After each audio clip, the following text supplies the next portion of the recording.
la Echilibru, sunt gazda dumneavoastră, psiholog Elena Harbor, iar astăzi voi răspunde la o întrebare de-a dumneavoastră. M-a întrebat cineva, de ce nu se diferențiază narcisicul? Dacă el este unicul, asta înseamnă că el este diferit de ceilalți, nu? Și dacă el conștientizează că este diferit, de ce nu se diferențiază? Ei bine, el se diferențiază, deși avem o diferență de nuanță între termenul de diferențiere și acela de individualizare.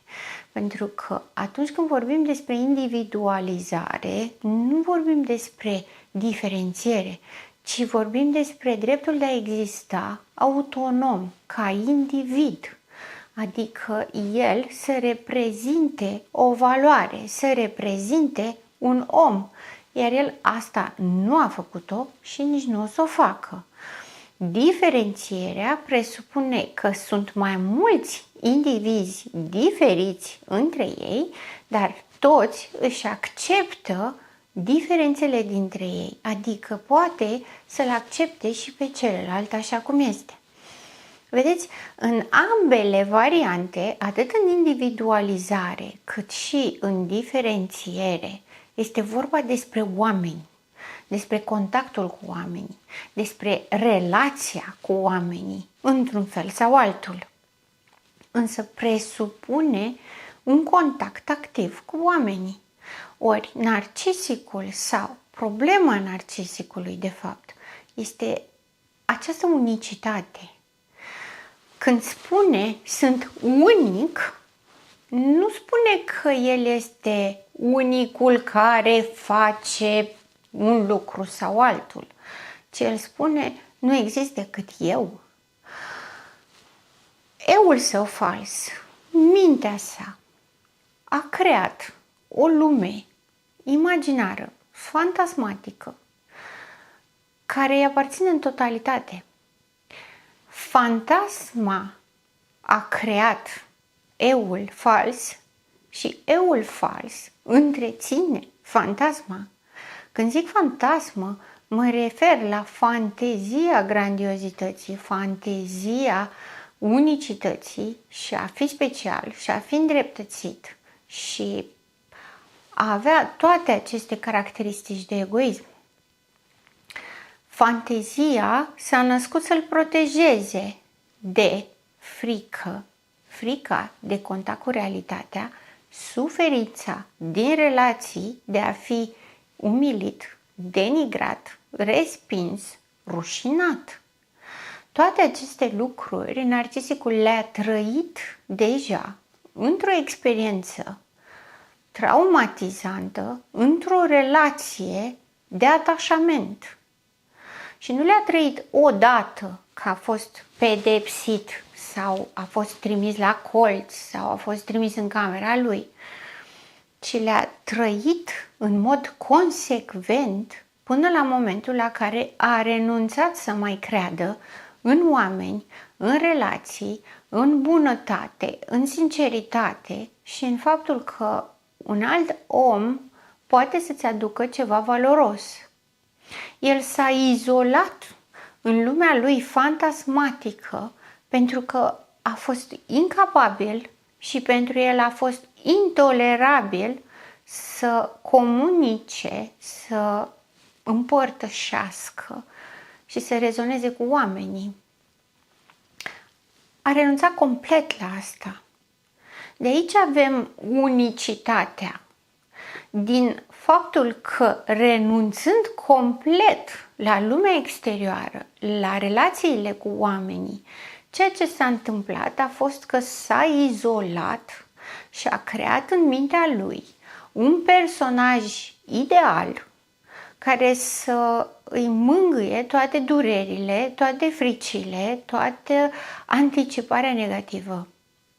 Că renunțând la empatie a rămas numai emoționalitatea negativă. Și rămânând doar emoționalitatea negativă, tot ce trăiește este frică, furie, ură. Există voci care spun că ar trebui ca narcisicul să simtă iubirea ca să poată să simtă ura, altfel nu poate urâ. Este fals, pentru că ura derivă din furie și nu din iubire. Incapacitatea de a simți iubire înseamnă și presupune renunțarea la pozitivitate, la toată pozitivitatea, nu doar la iubire. Nu că nu se îndrăgostește sau nu iubește, ci a renunțat la tot ce este bun din mintea și din sufletul lui. Nu există bun, nu există bine. La fel cum, trăind și izolându-se în această idee fantasmatică a eului său ideal, cum și-a dorit el când era mic să fie, ca un fel de erou care salvează planeta în condițiile în care planeta sunt doar jucăriile din jurul lui. Dar el este eroul. Această fantasmă a grandiozității care presupune că nu-l mai interesează și nu mai are nicio legătură cu ceilalți. Lipsa de empatie blochează toate căile către rezonanță emoțională. El nu mai este capabil să rezoneze emoțional cu nimeni. Nerezonând emoțional, este ca și cum ar exista un bol de cristal cu o sticlă foarte groasă în care el stă singur înăuntru, iar în afara bolului se desfășoară acest film numit lume. În interiorul acestui bol de cristal nu plouă, nu este frig, nu există respingere, pentru că nu este nimeni, este numai el. Nu există suferință, pentru că nimeni nu-i face nimic. Nu există nimeni. Este doar el într-un climat confortabil și ceilalți nu există. Desigur, este un sentiment de singurătate foarte accentuat, care îi dă și anxietate și depresie și foarte multă furie. Este furios pe ceilalți că nu reușesc să intre în lumea lui, este disperat, că vreau să zic depresiv și suferind, dar suferința lui se duce până la disperare, că nu există altcineva ca el cu care să poată și el să rezoneze, cu care să poată să înțeleagă, care să poată să-l simtă. El nu se simte nici pe el.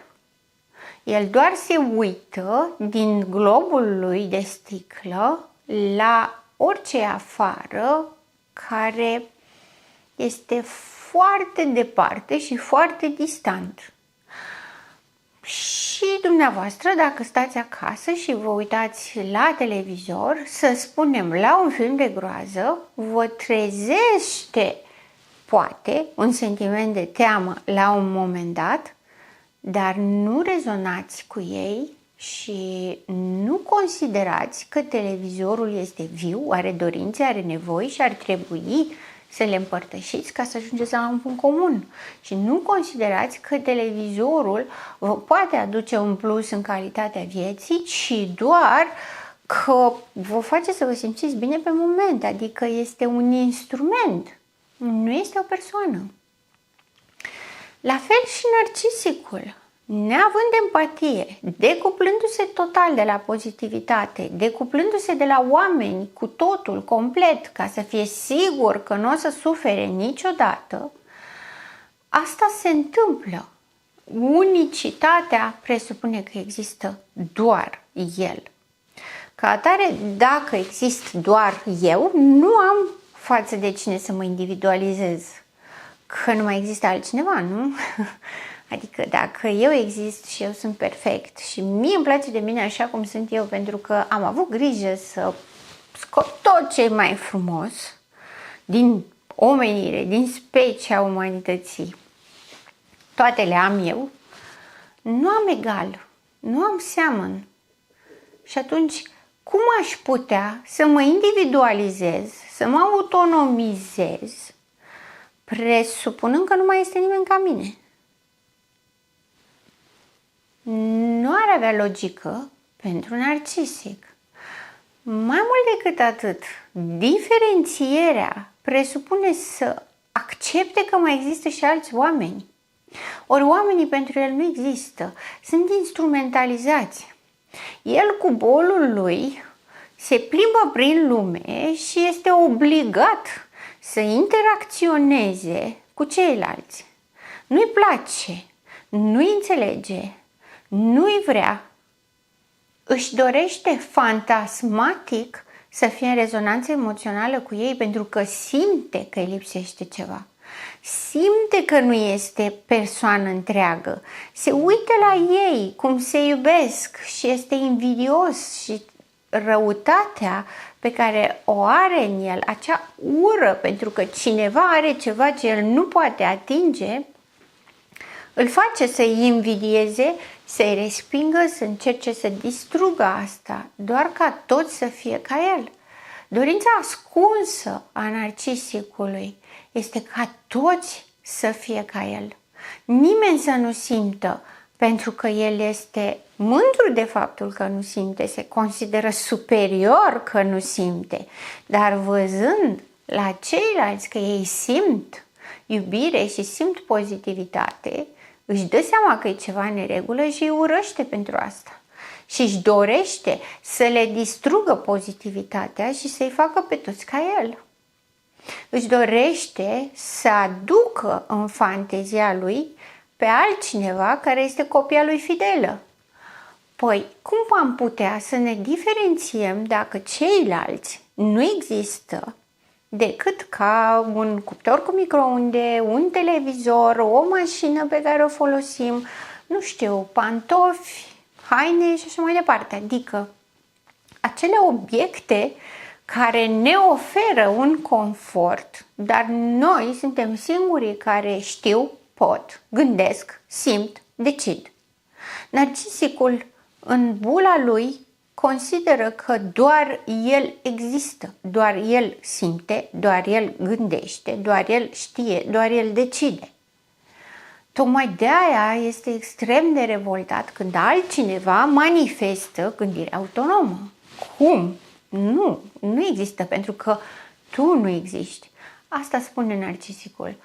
Tu nu existi, tu trebuie să fii ca mine, ca să poți să-mi validezi mie că ceea ce gândesc eu, în termenii noștri spus, eul fals, este real și este corect. Cu cât mai mulți oameni, aceste obiecte instrumentalizate, spun ca mine, înseamnă că e real și că e adevărat. Dar trebuie să-mi confirme, pentru că altfel nu am repere. E adevărat, e greu când stai în bulă și n-ai trăit niciodată ploaia. Este foarte greu să-ți imaginezi cum se simte ploaia sau cum miroase aerul după ploaie. Dar în același timp se uită la ceilalți oameni, îi vede ca pe niște jucării, iar jucăriile acestea se bucură, râd, fac chestii pe care el nu le înțelege. Își dorește să fie normal și în același timp își dorește să fie perfect. Îl sperie să fie perfect, pentru că ar rămâne singur și rămâne singur și este o singurătate existențială. Pe de altă parte, această singurătate existențială îl și doare, îl și înfurie, pentru că el are nevoie de oameni care să-i spună că există, că fără ei el nu simte că există. Îi vede că sunt diferiți, îi vede că sunt altfel, el nu simte chestia asta, crede că este superior și este foarte mândru de el că nu simte și ar dori să-i facă pe toți la fel ca el, ca niște mini-euri în care tot el să rămână grandios. Are nevoie să se individualizeze și încearcă în mod repetat, din nou și din nou, să se individualizeze. adică să devină o persoană, să fie capabil să se bucure, să fie capabil să iubească și să fie iubit și să trăiască iubirea. Pentru că o vede în ceilalți, o recunoaște, dar îi trezește numai ură și nici el nu înțelege de ce vorbește despre iubire, dar urăște persoana care îi spune că o iubește. Dar și-ar dori să o iubească, și-ar dori să nu se mai simte amenințat că lumea este un loc ostil și amenințător, și-ar dori să se simtă în siguranță, și-ar dori să fie relaxat, pentru că este tot timpul în vigilență, tot timpul în competiție, tot timpul în război, tot timpul în apărarea grandiozității. Și este șocant și bulversant pentru el că ceilalți oameni nu pun preț pe asta. Și singura modalitate pe care a găsit-o să facă față la asta este să-i denigreze pe ceilalți. Dar, desigur, este foarte ușor să facă asta. Este foarte ușor să-i denigreze pe toți și să spună că toți sunt proști și habar n-au, pentru că acolo, la el în bulă, este liniște și pace.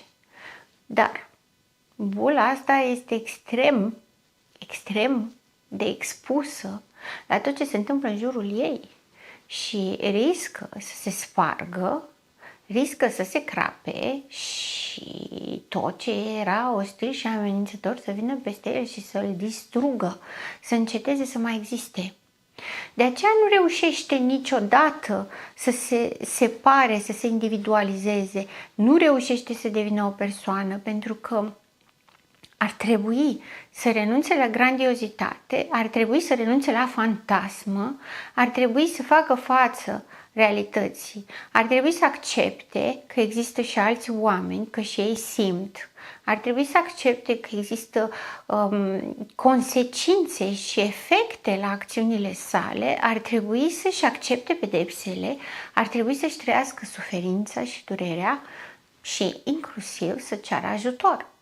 Ori, dacă face toate lucrurile astea, el nu mai există.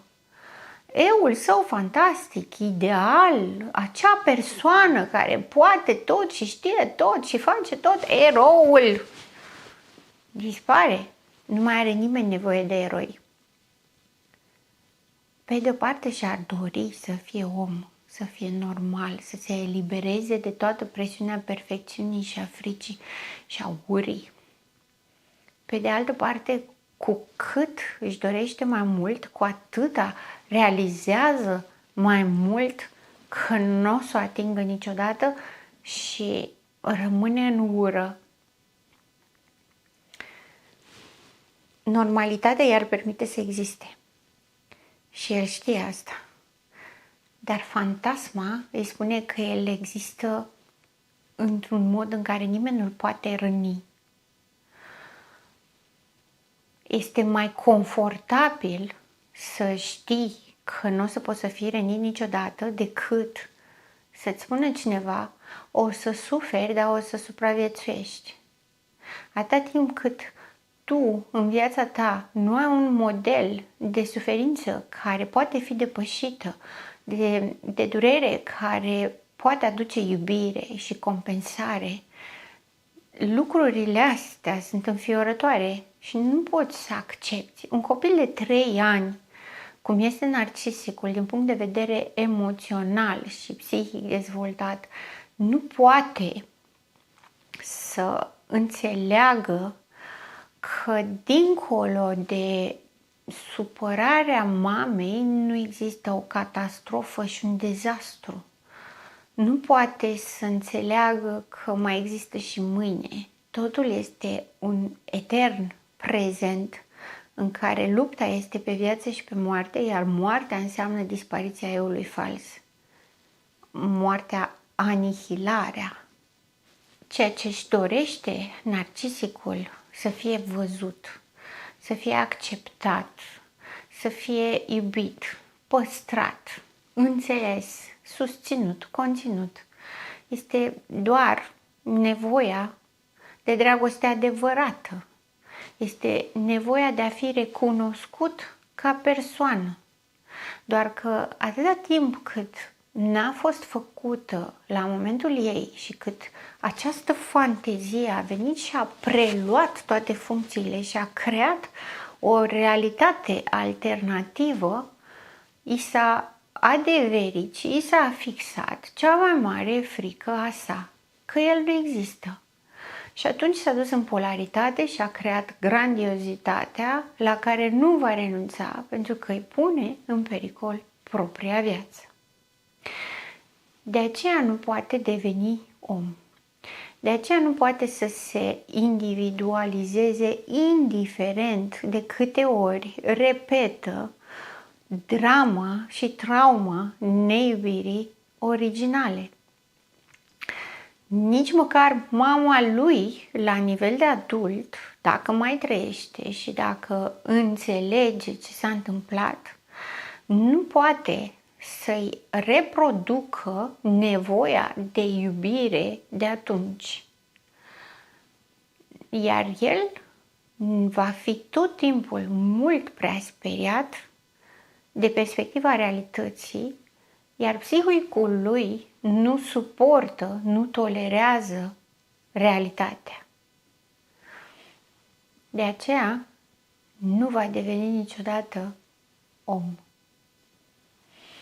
Sper că am răspuns la întrebare. Dacă mai aveți și alte întrebări, cu drag le voi lua în considerare și îmi doresc să pot să răspund la toate neclaritățile și întrebările dumneavoastră. Sunt gazda dumneavoastră, psiholog Elena Harbur, și până data viitoare, rămâneți în echilibru.